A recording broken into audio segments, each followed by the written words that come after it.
बने आज AB de Villiers के बल्ले से ओए दिवाली खूब पटाखे छूटे, रॉकेट बड़े छोड़े उन्होंने। और हमारे साथ वीरेंद्र सहवाग और अजय जडेजा हैं। वीरू, आ गई शारजा की दिवाली, एबी डिविलियर के रॉकेट निकल आए।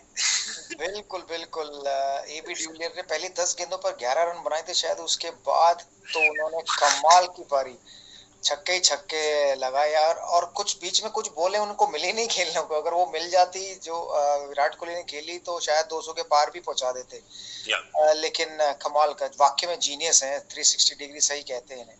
बिल्कुल। और ये पहले जाने से पहले मैं बता दूं कि ये 200 के पास बेंगलोर के लिए नहीं, अपने लिए बोल रहे हैं। पर बोलने की जरूरत नहीं है क्योंकि ऑलरेडी ये 194 पे भी है हमारे माय 11 सर्कल के एक्सपर्ट ऑफ द डे।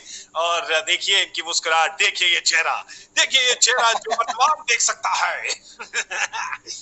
मेरा 182 था, इनका 202 था।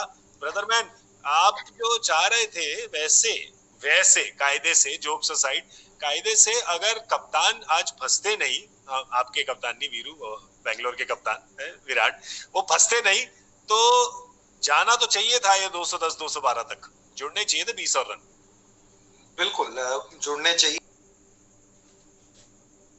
थे। ये तो एबी डिविलियर्स की जो पारी है उससे आप यहाँ तक भी पहुंच गए, नहीं तो ऐसा लग रहा था कि जैसे कप्तान साहब ने अपने टॉस में बोला था ना, विकेट बड़ी स्टिकी है, तो माइंड में एक बार घुस जाए कोई चीज ना स्टिकी है तो वो स्टिकी ही रही। और उनके साथ साथ मैं तो आज सारे कमेंटेटरों को भी देख रहा था, कभी ये भी हो सकता है कि खिलाड़ी का दिन नहीं है, वो मुझे समझ आती है, लेकिन जिस दिन विराट कोहली अगर फॉर्म में या नहीं नजर आते ना, तो सबको मैं ये देखता हूँ, ये बोलते नहीं नहीं विराट कोहली नहीं तो ठीक है, विकेट में कोई गड़बड़ है। अबे गेंदबाज भी कभी कभी कोई अच्छी गेंदबाजी करता है। तो स्पिन की बात हुई ना, वो स्पिन, क्योंकि खेल में अगर आप देखें वो जो 4 ओवर है 7 से 12, वो 7 से 12 ओवर में 20 या 24 रन आए, और बस उसके अलावा तो विकेट फर्स्ट क्लास थी। चाहे एबी डिविलियर्स खेल रहे थे या पडिक्कल खेल रहे थे, तो रन होने चाहिए थे, ज्यादा होने चाहिए थे, कम है।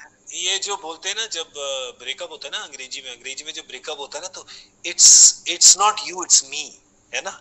तो ये भी मेरे ख्याल से आज कमेंटेटर भी यही, जब विराट फंस गए तो इट्स आपकी गलती नहीं है, गलती हमारी है कि हमने सोचा कि 250 बन सकते हैं यहाँ पे। पर वीरू, आपको क्या लगा यहाँ से देख के, जो पिच थी, जो सरफेस था, आपने क्या बनाया उसका? देखिए मुझे इतना आइडिया नहीं लगता, क्योंकि मैं खुद अपने खेलते हुए टाइम में विकेट नहीं देखता था, तो ये अंदाजा लगाना कि विकेट स्टिकी थी या नहीं थी। लेकिन पावर प्ले में जिस हिसाब से वो खेले बहुत बढ़िया थे, शुरुआत अच्छी की, उसके बाद तो 200 बनने ही चाहिए थे, मतलब मुझे ऐसा लग रहा था। लेकिन थोड़ी तारीफ गेंदबाजों की भी कर देनी चाहिए। नागरकोटी ने कमाल की गेंदबाजी की, 18 रन दिए थे केवल 3 ओवरों में, जब डिविलियर कहते वो चढ़े नहीं। चक्रवर्ती ने भी अच्छी गेंदबाजी की थी, तो उनको भी थोड़ा क्रेडिट दे दें, क्योंकि बीच के ओवरों में कोहली भी आ गए थे, फिंच भी सेट खेल रहे थे, फिर भी उन्होंने अगर अच्छी गेंदबाजी की तो क्रेडिट थोड़ा उनको नहीं, चक्रवर्ती को तो देना ही पड़ेगा। आप शारजा में आके कर रहे हैं, दूसरी तरफ इतने हथौड़े बैट्समैन हैं, आप अपने 4 ओवर डाले सिर्फ 25 के लिए, और ऊपर पैट कमिंस ने डॉट बॉल डाल के अपना नाम रोशन किया, 11 डॉट बॉलें डाली उन्होंने, पर उसके बाद बाकी बॉलों में थोड़ा अटक गए। पर आज एंड्रे रसल को आड़े हाथ ले लिया इन्होंने। नागरकोटी अगर वो आखिरी ओवर छोड़ दे तो उसके अलावा उनका भी बॉलिंग एनालिसिस बहुत बढ़िया रहता है, अगर उसमें पिटाई नहीं पाते। एंड्रे रसल जरूर देखिए, उन्होंने जो स्कीम लड़ाई, जो हमारी क्रिकेट लैंग्वेज में कहते हैं स्कीम लड़ाई, राउंड द विकेट गए, ऑफ स्टंप के बाहर वाइड यॉर्कर मारी, उस पे भी एबी डिविलियर्स पॉइंट के वहां चौके मार गए। तो ये दर्शाता है कि कितने जीनियस खिलाड़ी हैं वो, 360 डिग्री, जो उन्हें ऐसे ही नहीं बोला जाता। अगर इस मैच को कोई बदल सकता था बैंगलोर के लिए तो केवल वो एबीडी थे, क्योंकि एबीडी को हटा दे उनकी इनिंग, अगर ये 33 बॉल 33 पे 50 भी कर दे तो अभी 20 रन कम, मतलब 170 ही बने। अगर और कोई खिलाड़ी होता तो 33 पे 50 रन, मतलब वाह व्हाट अ इनिंग, ये हम लोग कहते। लेकिन 33 पे 73 रन बनाना तो मतलब वाव से भी ऊपर चला गया, तो इसलिए वो एक ही वर्ड है, जीनियस। बिल्कुल जीनियस वर्ड है, 360 डिग्री जो बोलते हैं। और जब एक बारी जब पड़ जाए किसी बॉलर के पीछे ना, तो फिर आप ऑफ के बाद डाल दीजिए, लेग की बार डाल दीजिए, एबी डिविलियर्स ना नाच के कूद के कहीं ना कहीं से पहुंच ही जाएंगे बॉल के पास। और जब वो बॉल के पास पहुंच गए तो बॉल पहुंचेगी बाउंड्री के पास। आखिरी 5 ओवर में क्या किया बेंगलोर ने, अगर आप ये कैसे पड़ गए पीछे बॉलर्स के, तो 18 19 17 12 17 एंड्रे रसल के तो काफी खींच के पीछे पड़ गए। और अब आप अगर नो बॉल भी डालेंगे तो फिर तो अजय भाई फिर तो मतलब आप खुद ही मारे ना कुल्हाड़ी अपने पैर पे। हाँ बिल्कुल, नो बॉल मतलब जब मार वैसे ही पड़ रही है, आप खुद ही ऊपर से गिर के अपना सर मार लो दीवार पे, वो वाली बात है। और ये 5 ओवर तो आती हैं, शारजा में हम देखते हैं ना, तो ये शायद ही कोई मैच निकलेगा अगर वो 180 वाला भी निकालेंगे और 5 ओवर देखेंगे ना, तो उसमें 5 में 60-70 तो यहाँ होंगे, क्योंकि ये मैदान भी छोटा है ना। अगर इधर विकेट स्लो भी है तो भी आखिरी के 5 ओवरों में तो इतने रन आते ही हैं। तो अगर समझो अगर आखिरी 5 में चाहिए केकेआर को इतने रन, तो आप रोक नहीं पाएंगे।